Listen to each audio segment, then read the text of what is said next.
Hari ini kita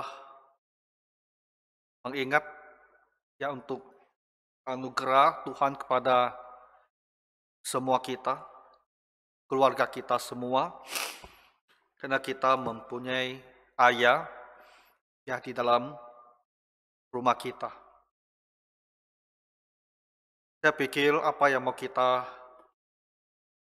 bicarakan untuk semua ayah kita di saat kita merayakan.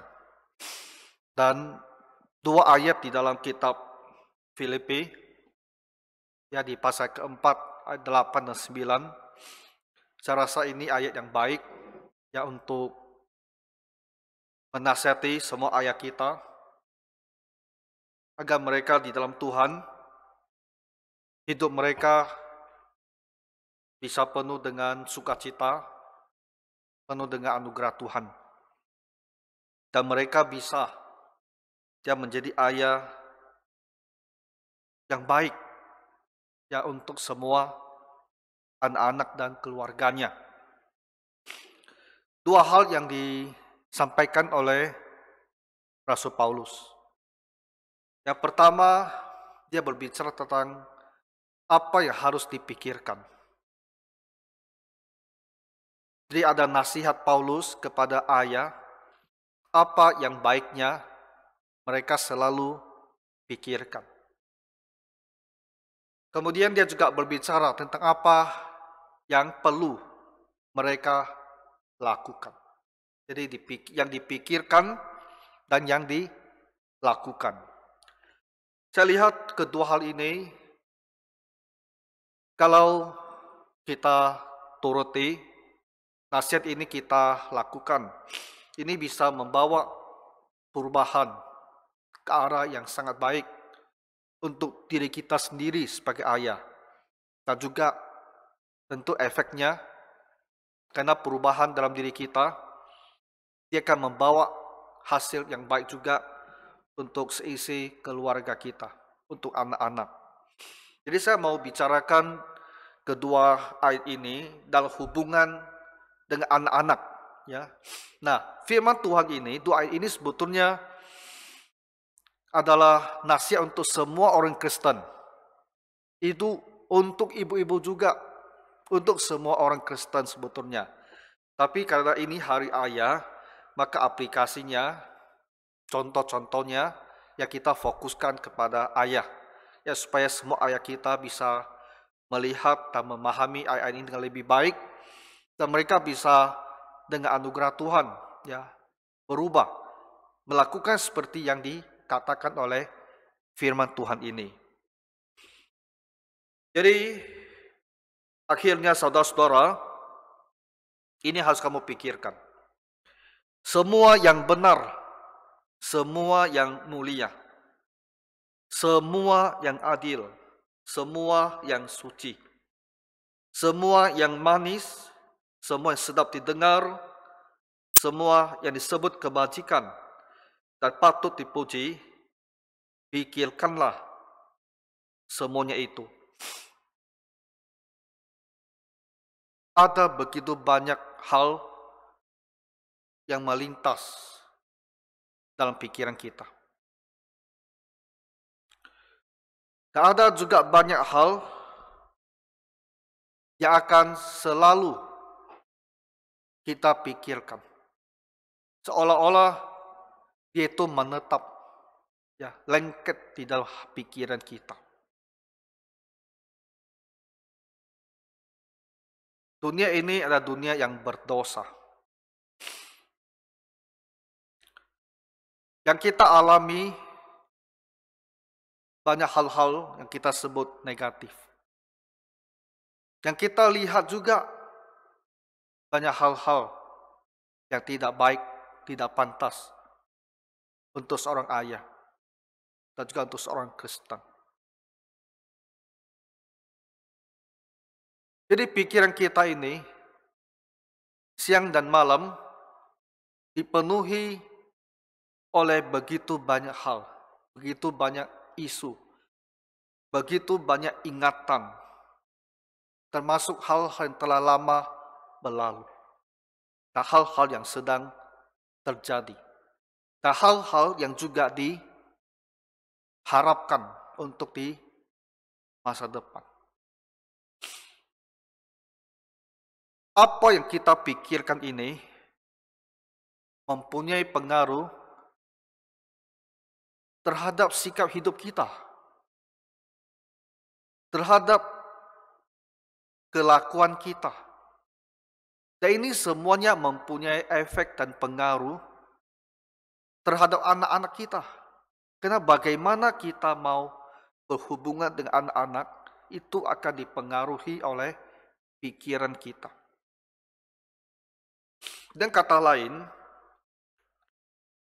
apa yang ada di dalam pikiran, apa yang kita pikirkan, apa yang selalu memenuhi pikiran kita sepanjang hari, sepanjang waktu, itu akan sangat mempengaruhi kepribadian kita dan cara kita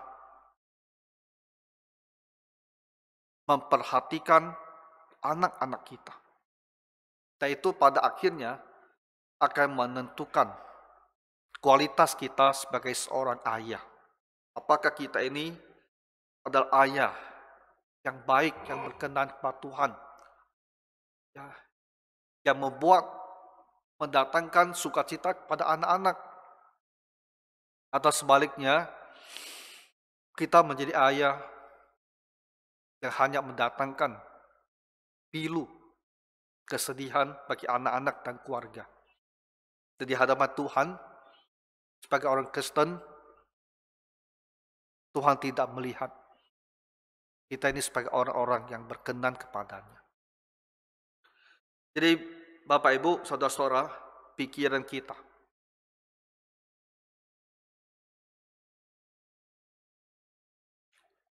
Saya coba pikirkan,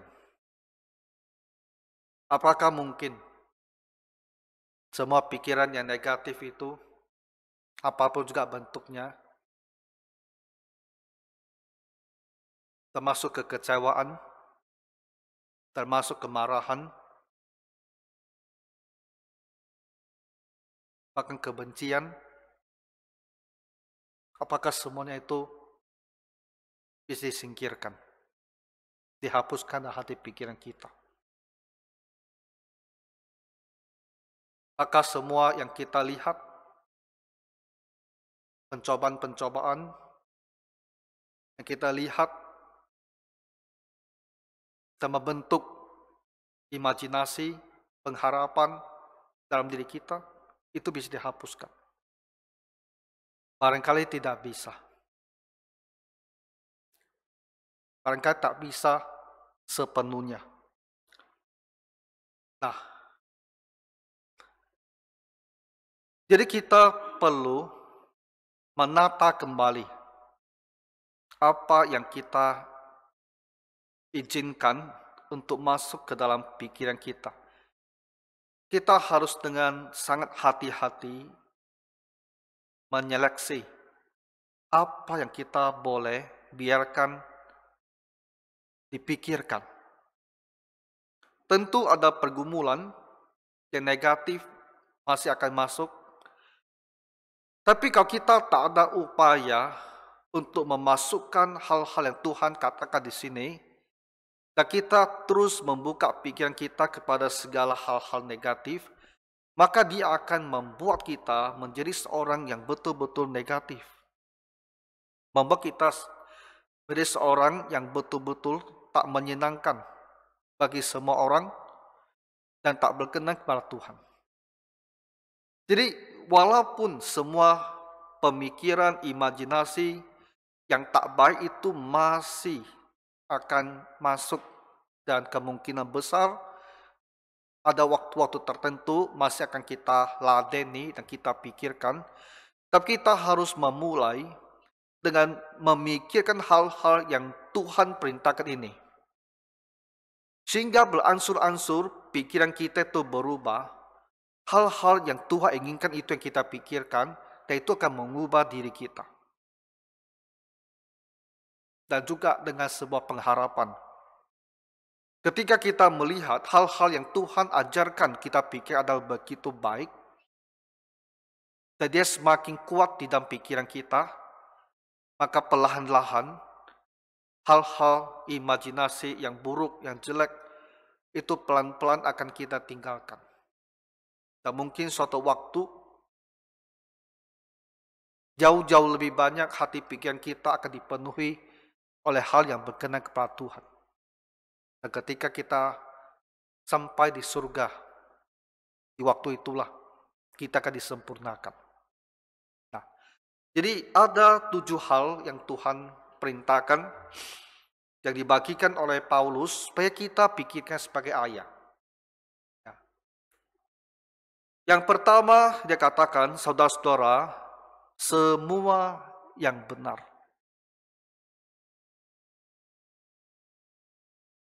Semua yang benar. Semua hal yang sesuai dengan faktanya, yang valid. Pikirkan hal-hal seperti itu.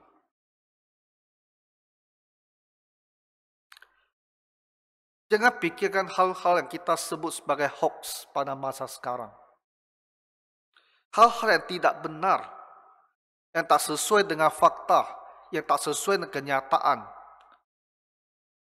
Mungkin hanya kecurigaan kita yang tak mempunyai dasar, imajinasi kita saja. Kamu berhenti pikirkan hal-hal seperti itu. Dalam kaitan dengan anak-anak kita, karena kita berbicara tentang ayah, pikirkanlah hal yang benar tentang anak kita.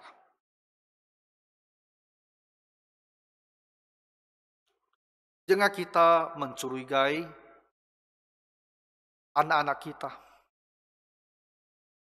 Hal-hal yang tidak mereka lakukan, tapi kita curigai. Dan kecurigaan itu akan membuat kita pelan-lahan tidak menyukai anak kita itu. Nah, itu tidak baik. Itu sebuah contoh saja. Pikirkanlah apapun juga yang benar. Dan hubungan dengan anak, pikirkan juga hal yang memang sesuai fakta, yang benar tentang anak-anak kita ini.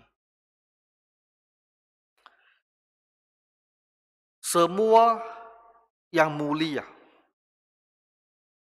Mulia itu adalah hal-hal yang layak dihargai, yang layak dipuji.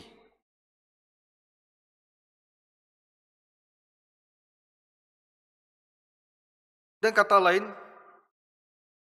kalau ada hal yang memang baik sekali, layak untuk dipuji, kita pikirkan hal-hal seperti itu.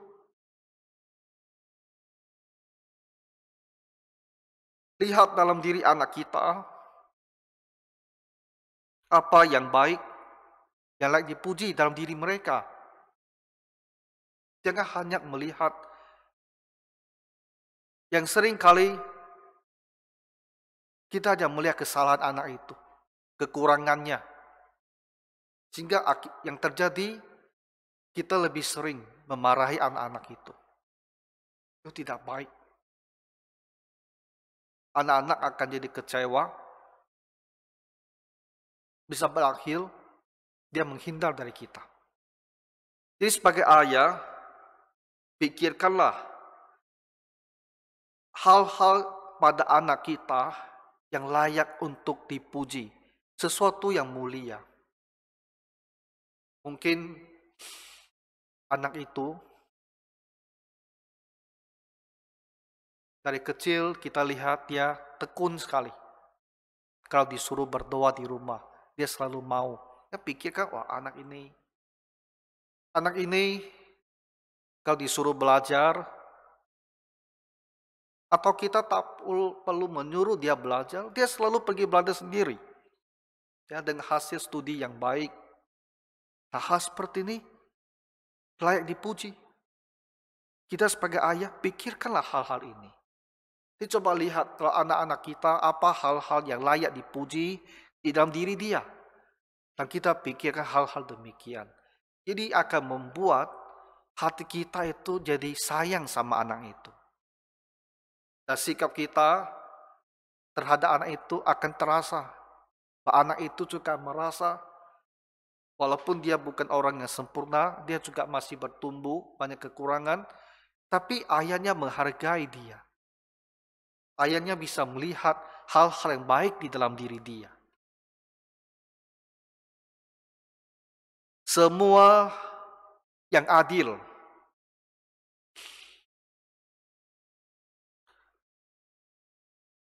berpikir hal-hal yang adil. Adil artinya apa?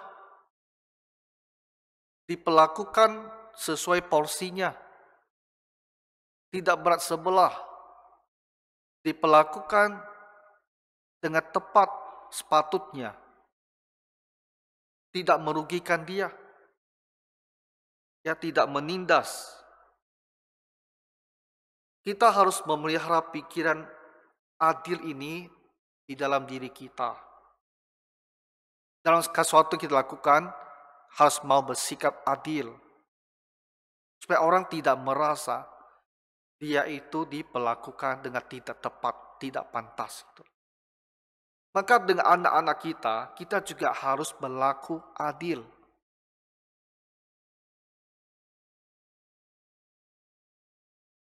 Kalau dia tidak salah, dan kita salahkan dia. Kalau adiknya yang salah, jangan dia yang disalahkan. Dia akan merasa dia diperlakukan tidak adil. Kalau membagi-bagi hadiah, bagilah dengan rata. Supaya jangan ada anak yang merasa apakah dia anak pungut gitu, yang tak diinginkan. Padahal dia anak kandung. Tapi dia bisa sampai berpikir demikian. Kalau dia melihat bahwa kelakuan dan perlakuan terhadapnya itu tidak adil.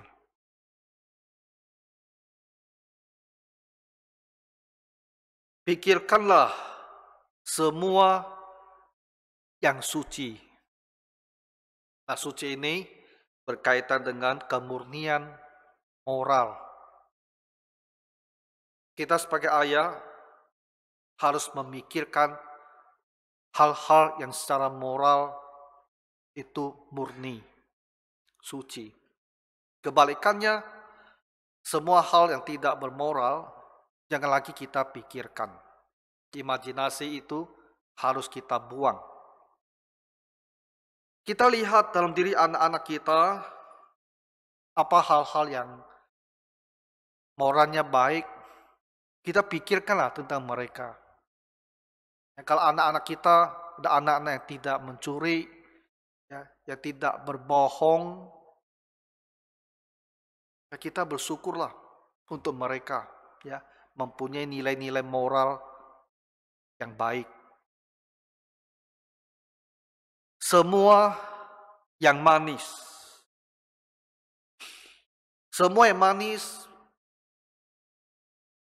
tentu bukan berbicara tentang fisik sesuatu yang dirasa manis, tapi sesuatu yang hati kita merasa itu menyenangkan. Menyenangkan tapi tidak ada unsur dosa di dalamnya. Itu hal-hal yang membuat kita merasa senang.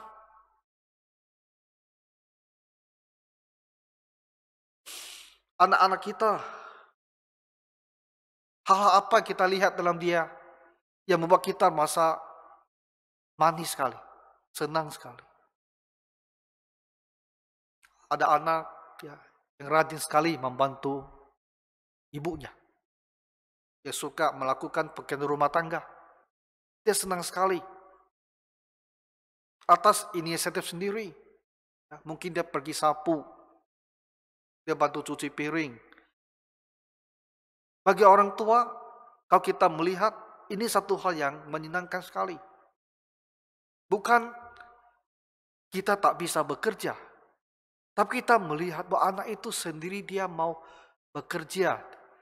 Ya, dia mau merapikan rumah, dia mau membantu orang tuanya. Itu satu hal yang menyenangkan. Jadi kalau kita melihat ada hal-hal dalam diri anak kita itu yang menyenangkan, pikirkanlah hal-hal itu.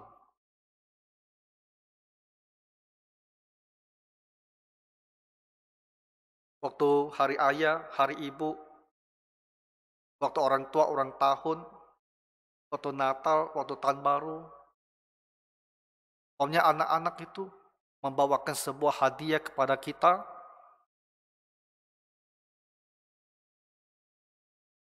itu hal yang manis sekali. Nah, pikirkanlah hal-hal seperti itu. Karena semua ini akan membuat kita sebagai ayah menjadi sayang sama anak-anak itu. Semua yang sedap didengar, menyenangkan untuk didengar.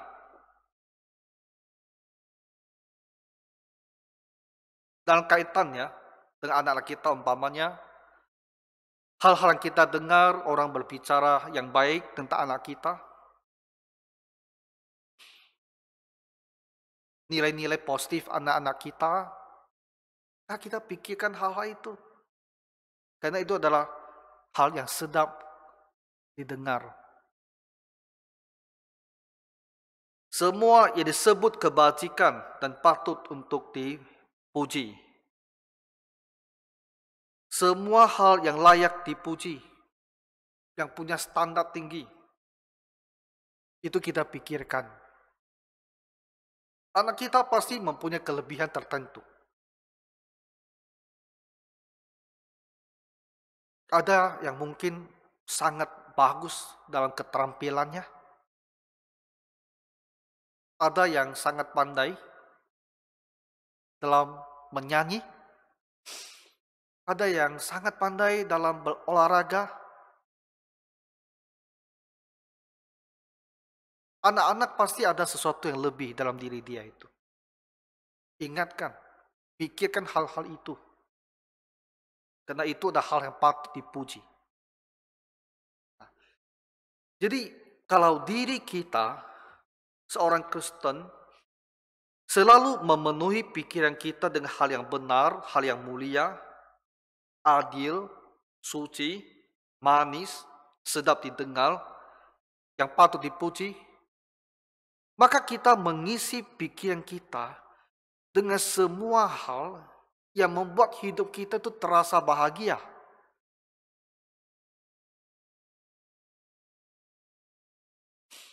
Dan kalau kita memenuhi pikiran kita dengan nilai-nilai demikian tentang anak-anak kita,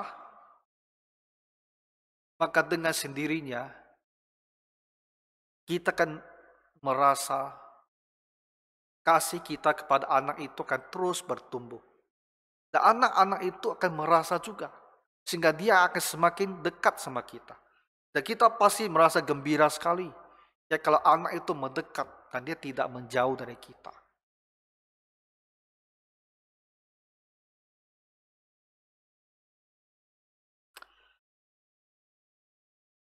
Saya pikir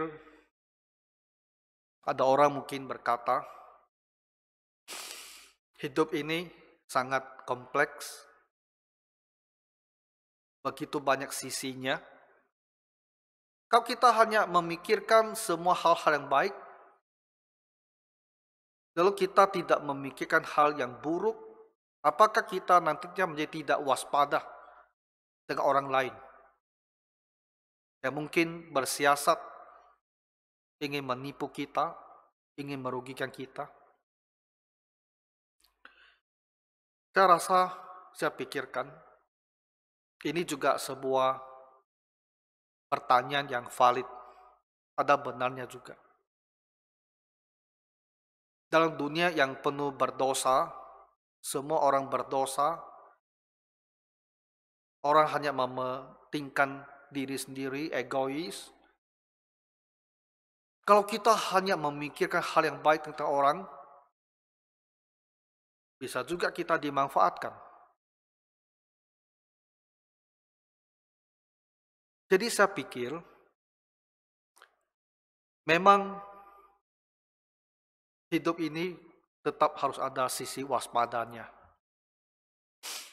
Ada catatan terhadap orang-orang tertentu, terhadap peristiwa-peristiwa tertentu.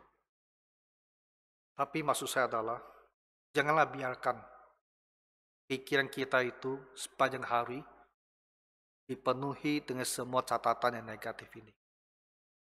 Karena pada akhirnya, dia membuat kita sendiri tidak bahagia. Membuat kita hidupnya jadi pahit. Pahit benaran.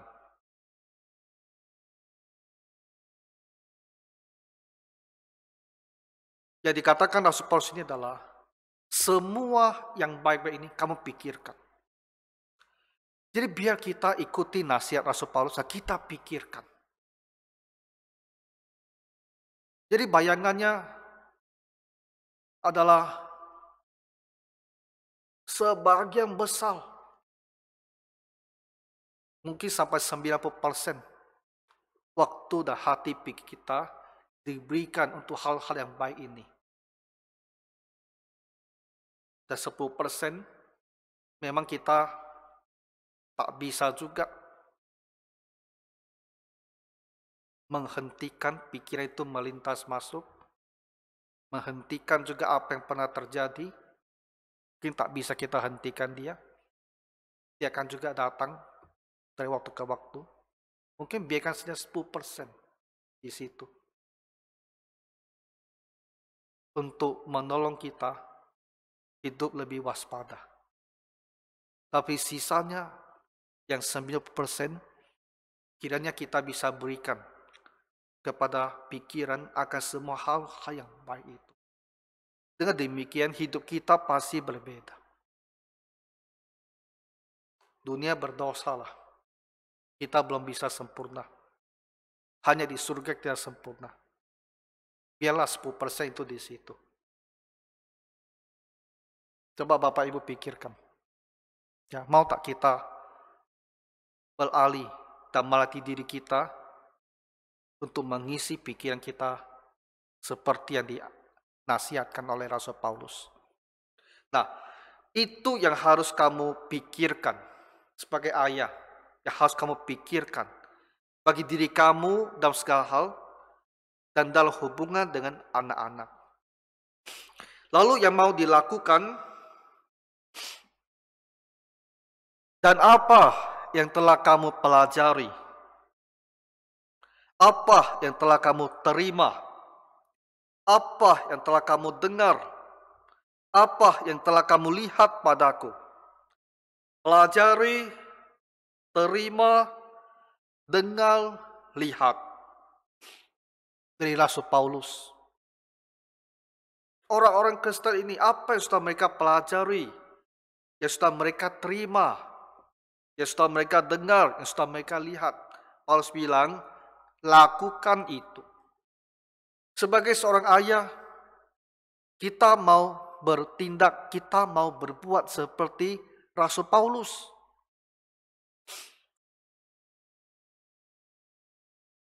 Apa yang Paulus mau ajarkan, yang harus kita pelajari, apa yang telah dia bicarakan harus kita dengar, dan apa yang telah dia lakukan, yang bisa kita lihat di dalam lembaran kitab suci. Kita mau tiru dia. Sebagai ayah, kita mau tiru dan kita lakukan. Tentu banyak sekali hal yang Paulus ajarkan. Tapi untuk pagi hari ini, untuk konteks kita sebagai ayah, saya rasa 3 hal saja yang mau saya sebutkan. Ini 3 hal yang sangat utama. Pertama, kita melihat ya, Rasul Paulus, dia itu selalu berdoa untuk orang-orang Kristen. Di dalam surat-surat yang dia tulis kepada jemaat-jemaat di Asia Kecil dan di tempat-tempat lainnya, dia selalu menyatakan bahwa dia berdoa untuk mereka. Berdoa untuk pertumbuhan rohani mereka. Saya kutip saja salah satunya dari kitab Efesus pasal 3. Dia katakan demikian. Aku berdoa supaya Tuhan menurut kekayaan kemuliaannya menguatkan, meneguhkan kamu oleh rohnya di dalam batinmu. Sehingga oleh imanmu Kristus diam di dalam hatimu dan kamu berakar serta berdasar di dalam kasih. Aku berdoa supaya kamu bersama-sama dengan segala orang kudus dapat memahami betapa lebarnya dan panjangnya dan tingginya dan dalamnya kasih Kristus. Dan dapat mengenal kasih itu sekalipun ia melampaui segala pengetahuan. Aku berdoa supaya kamu dipenuhi di dalam seluruh kepenuhan Allah. Betapa indahnya ayat-ayat ini. Dan contoh yang diberikan oleh Rasul Paulus. Dalam satu kutipan ayat yang singkat ini saja, dia 3 kali mengatakan, aku berdoa. Aku berdoa untuk kepentingan, untuk kebutuhan orang-orang Kristen ini.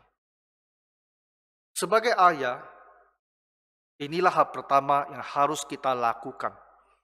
Harus kita tiru. Berdoa untuk anak-anak kita. Pikirkan apa yang perlu kita doakan untuk anak kita. Ke anak kita lebih daripada satu, pikirkan satu demi satu. Apa yang dia butuhkan. Apa yang baik untuk anak ini. Pikirkan juga apa yang anak kita harapkan. Hal yang anak itu inginkan. Dan kita bantu doakan. Supaya keinginan dia yang baik itu dikabulkan doanya oleh Tuhan.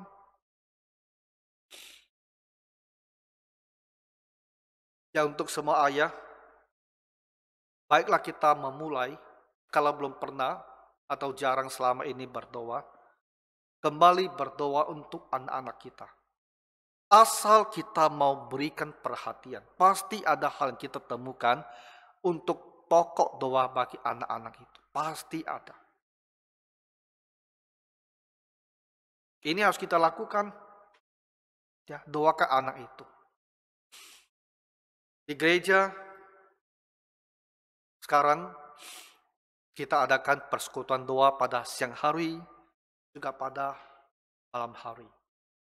Kita bisa datang, dan kalau kita merasa saya butuhkan dukungan doa dari sesama, dari teman-teman orang percaya, datang dan sharingkan apa yang mau kamu doakan untuk anak itu. Ya supaya banyak orang mendoakan untuk anak-anak kita. Kita berdoa di rumah, kita berdoa bersama jemaat Tuhan untuk anak-anak kita. Apalagi harus kita lakukan?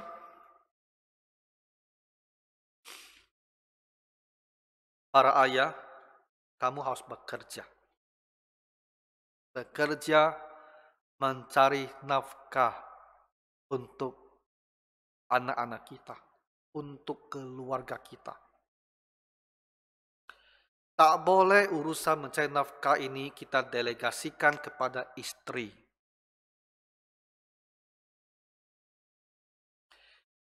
Tak boleh kita berharap orang-orang akan jadi dermawan untuk membantu kehidupan rumah tangga anak-anak kita.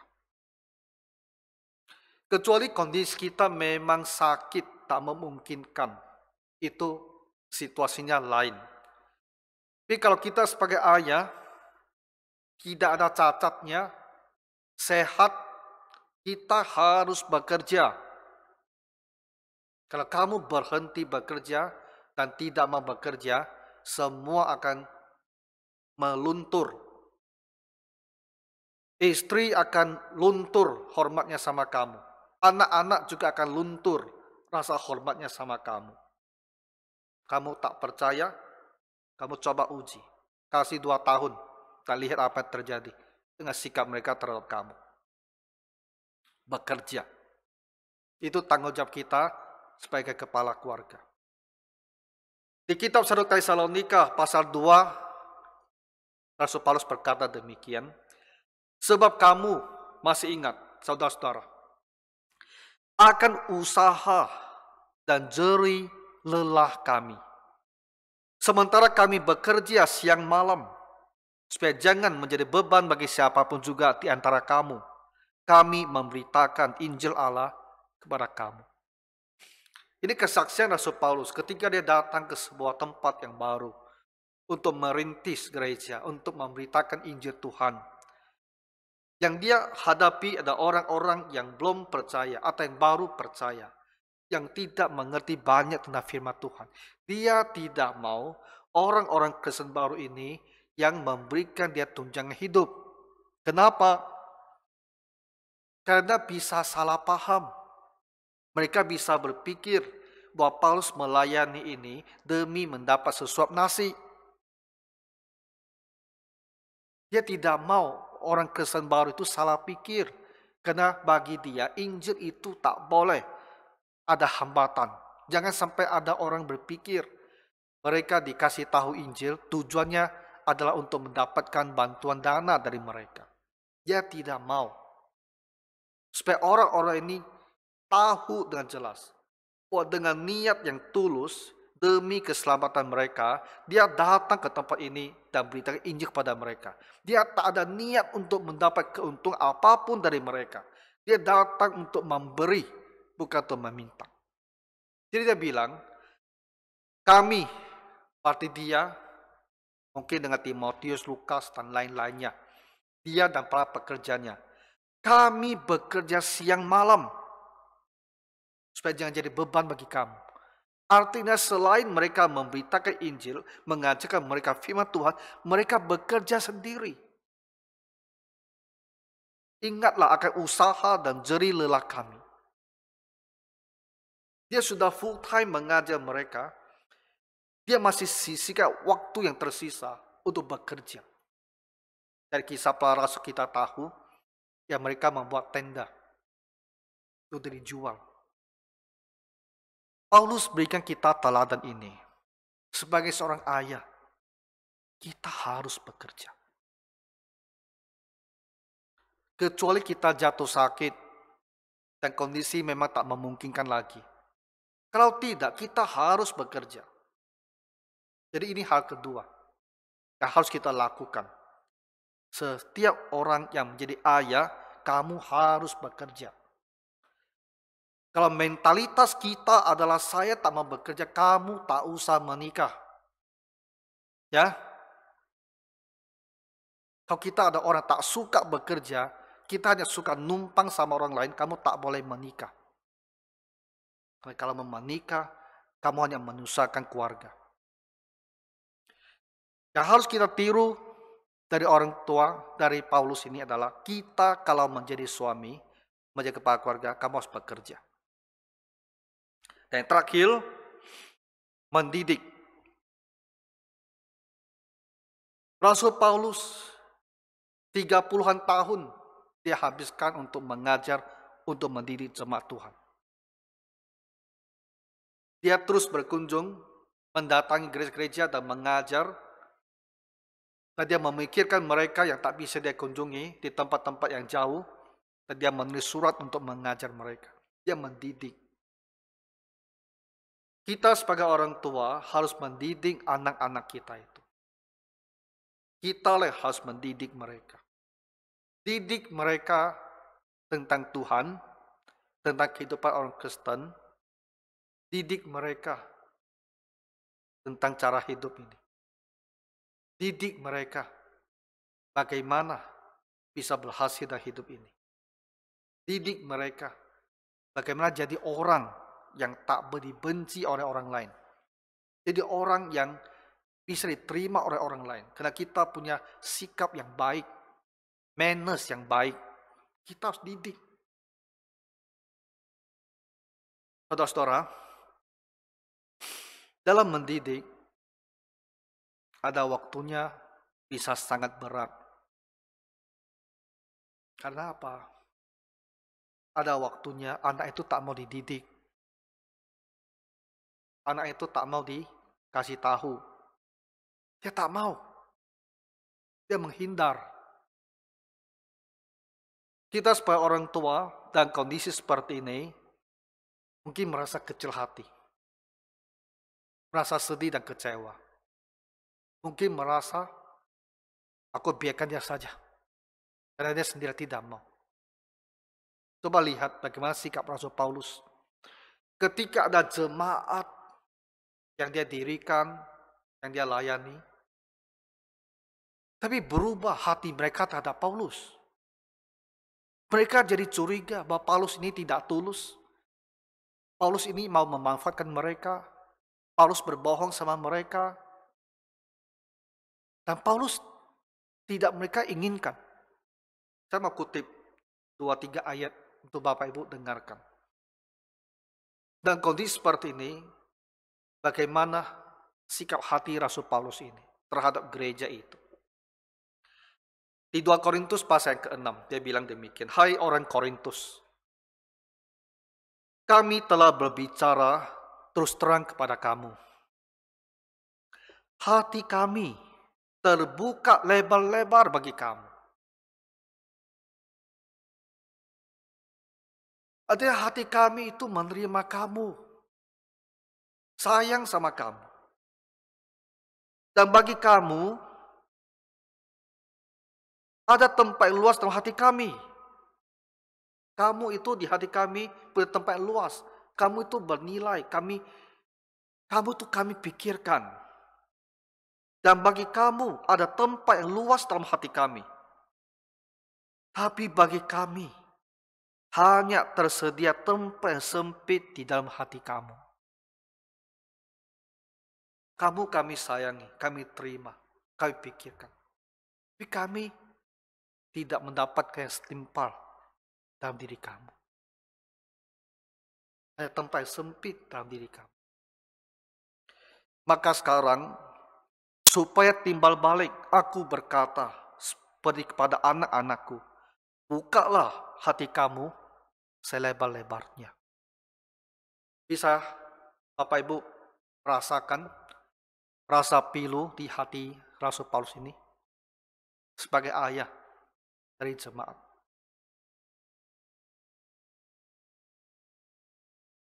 Ada waktunya kita bisa merasakan seperti ini terhadap anak-anak kita.